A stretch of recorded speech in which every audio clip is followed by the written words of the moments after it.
put some of that habanero on there. Oh, I can't wait to regret this. And to be safe, I'm gonna cover that with an avocado. All right, the ultimate bite all at once. Here we go. Good morning and welcome back to Rwanda. Today we are in the capital, Kigali. Here it is raining like crazy. This is not an unfamiliar sight here. Sometimes it will pour for 20, 30 minutes. Sometimes it goes all day. It looks like an all-day type of rain right now. Today my plan is to experience the street food of this city. Street food here is very different than other places. Mexico, they've got tons of street food actually out on the street. Same with Vietnam, but here in Kigali, it's a little bit more tucked away. You have to go to street-side shops, maybe some outdoor markets, but it's not just out on the sidewalk like you see it in other places. This morning, I'm following Aminata. She is the owner of a shop, she's a cook, and we're gonna see her buy some food here at this market. She's gonna take it to her shop, she's gonna cook it up, we're gonna try it out. Then we're gonna try as many other shops and as many other local foods as we can find. I'm not sure what's in store, well, let's find out together.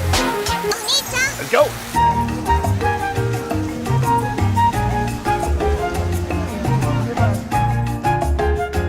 Right now we are making sambusa with Mary. Hi, Mary. Hi. So you might be wondering what's the difference between samosa and sambusa, and I think it just only depends on where you are. I think the closer you are to India, you're probably gonna hear samosa. The closer you are to East Africa, you're gonna hear sambusa. I know when I was in Minnesota and I tried some Somalian food, and the Somalian version, it was called sambusa there. Right now she's making the vegetable version, the filling. There's peas, there's carrots, there's onions, there's garlic, tons of spices, salt. It smells incredible. Can I do that? And chili too. The filling is almost done. Soon that's gonna go inside the wheat wrapper. Aminata is next to me. She's showing us the delicate process of stuffing the sambusa. What she does first, she has kind of like an edible glue here made from wheat flour and water. It's very sticky and it's gonna help it stay closed when it eventually gets fried. Inside here, she makes a cone of happiness. She stuffs it with all the different stuffings that have been cooked already. Tucks it in, folds the flap, glue it up, and that is ready to fry.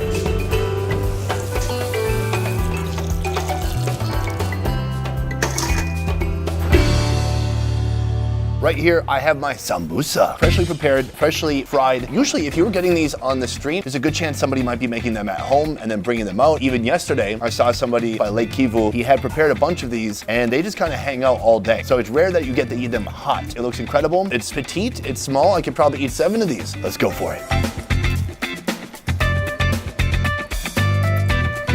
It's very satisfying, especially when it's fresh and hot like that. The vegetables are so well cooked together and it makes its own unique kind of veggie mash. They're really hot, but you need to embrace the hotness. And there's such a blend of different spices here. I taste cumin, I taste the chili powder, salt, the Maggi. The local folks, they love the Maggi. It is like an allspice. I asked them if it was cheating. They said absolutely not. That's normal and good. It's kind of like Vietnam has MSG. Here, they have Maggi.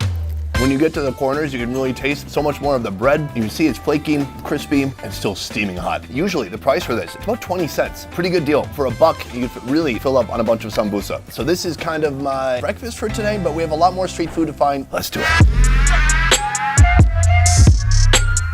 Boom. We are kind of near the walking street, like hangout nighttime area. This is an area where vendors have been kind of approved to cook outside rather than just being located randomly all over the city. This is a restaurant where they prepare something called bruschetta. It's very popular local street food. All this is goat meat, and they've taken every single piece of protein and they're cutting it into little bitty pieces. That is gonna go on a skewer and soon it's gonna be grilled up. This is the intestinal version. This is one of the most unique preparations I've seen for goat intestines in my life. He's kind of taken it, he's wrapped it with some different types of leaves. He's got layers of stomach, intestine, different internal organs. It's just like a rope of different random innards. This is ready for the next step, the boiling, and eventually it's all gonna be grilled up and I'm gonna try it out.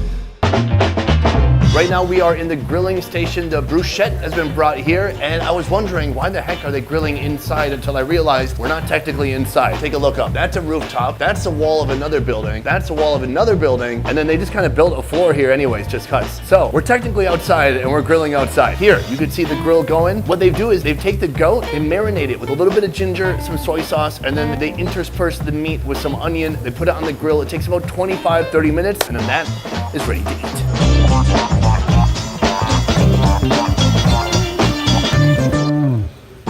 All right, boom. I've got 10 skewers right here, far more than I need. And I also have this. What is this, a giant thermos full of sake? No, it's just green tea. This is like a common thing people would have here. Some tea, some meat, and then some chapati right here. I'm gonna try it without the chapati to begin with.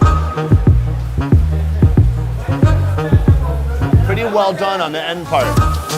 The middle and the back, very nice. Juicy, super salty. I love that they're using soy sauce. I didn't know anybody in Africa really used soy sauce. I thought that was more of an Asia thing.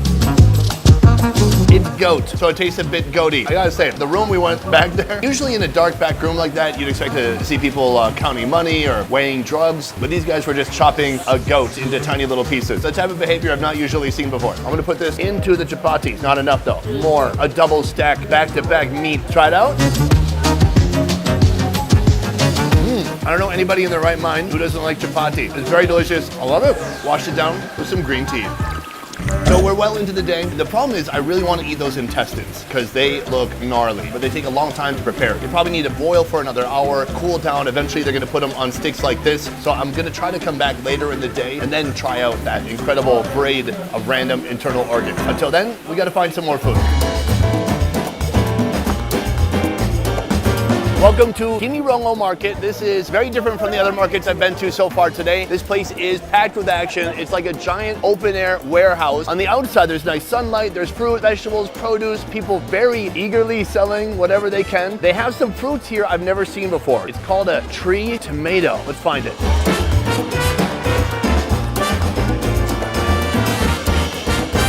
I'm in the fruit market right now with Claudette. Claudette? Maloha. Anyways, here, all kinds of fruit. Mango, oranges, but then there's this, the tree tomato. This is a new fruit for me. Take a look. They're like dragon eggs. Or yeah, thank you. They look a little bit like an eggplant or something. It's a very unique fruit. I'm gonna try it right now. She cuts it in half. Ooh, take a look at that. You can see there's some goo. There are some seeds in there. Part of our preparation here, she cuts it up like you might cross-cut a mango on the inside. It looks like it suffered a wound on the beaches of Normandy. Hold on, let me get on your level. Claudette, can we eat together? Oh, it's sweet, it's tart, it's tangy. There's some slime and then there's the black seeds. Once you've eaten all the seeds and goo, you can actually peel out more of the soft fruit.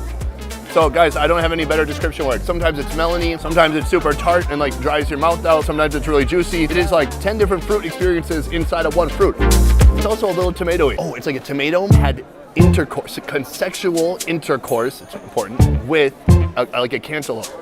That's what it is. Do you agree? Yes? Yes. On to the next food.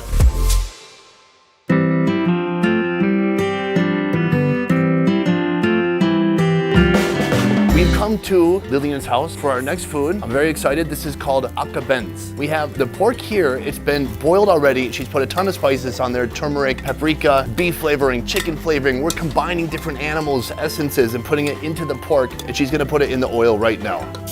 Ooh, a violent frying of the pork. Oh, it smells incredible. Here's the problem. We had to come to somebody's home because there are restaurants and bars who make this dish, but they will not let you go into their kitchen to see it being made. I think they're hiding something. But here, all is transparent, all is in the open. You can see exactly how the dish is made from beginning to end. We've got some boiled pork here that's also being roasted. Ooh, well done on some of those. I think I'm distracting you too much. It's a unique dish because pork is not super popular in Rwanda, but it seems like everybody knows this dish in particular. And right now she's putting some sauce, a beautiful marinade on top of the roasted pork.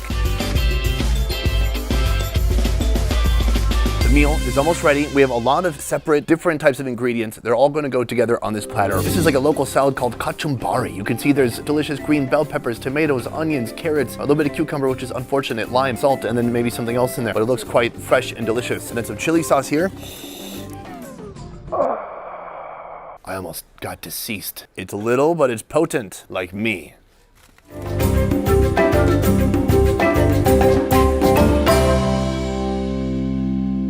Akabens. This is very cool. So many different options here. Right here, fried yellow bananas. Oh, it's really good. I believe the heat has brought out even more sweetness and the oil has done something magical here. There's that. But there's other types of bananas here too. This one was a green one that's simply been roasted. Yeah, a bit smoky, starchy, more like potato-y. It's not as good as the first one. Here, another sweet yellow banana, she says plantain, that has been grilled. What? It doesn't even taste like a banana. That's so bizarre. What is going on? It's like 20% tangerine. That has such a weird taste to it. Here, try it.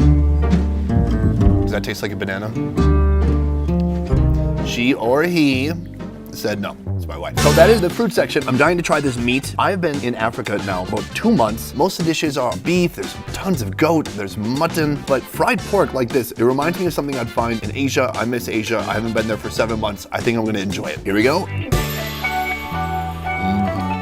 As soon as I hit my lips when I do it. Crunchy, slightly dry, but I think the fresher you eat it, the less dry it's gonna be. Even here, check this out. Shows like some meat stuck to a piece of bone. Oh yeah, take a look at that. The seasoning is very nice. It is a multitude of flavors. And I like that even though it's a pig, she put beef seasoning and chicken seasoning. It sounds like that's against the Bible probably.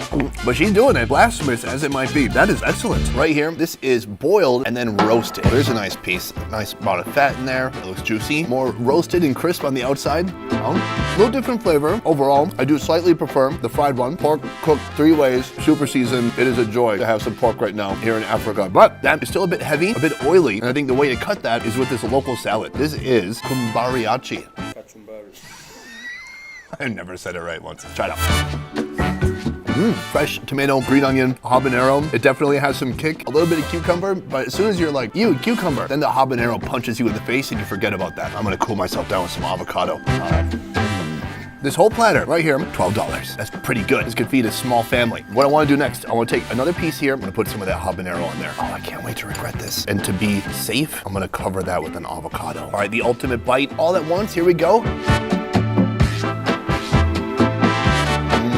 Love it. Excellent. So this is akabenz, something I've not seen in any other country. I know it is pretty unique here in the country of Rwanda. There's not a ton of places where you can get it. And like I said, very few places will you be able to see how they make it. But today we got to peek behind the akabenz curtain and I am not disappointed. From here, we need more food. It is now nighttime. We've come back to the place where we were previously serving the bruschetta. We had the kind of just normal meat version, very boring compared to this. This is the intestines that have been all spindled and braided and wound up. They boiled it for a long time. They put it in the freezer for a little bit so it will hold and stay firm as they do the next step. Sir, take it away. So what he's gonna do is basically cut this beautiful braid into medallions. Those medallions are gonna get stuck on a skewer and that's gonna hit the grill in just a little bit. If you look inside, you can see different layers of fat, stomach, intestine, some of the vegetable that was in there, all of that just almost like a sausage made out of braided internal organs. He's gonna continue working on this and then soon that's gonna hit the grill and we're gonna try it out.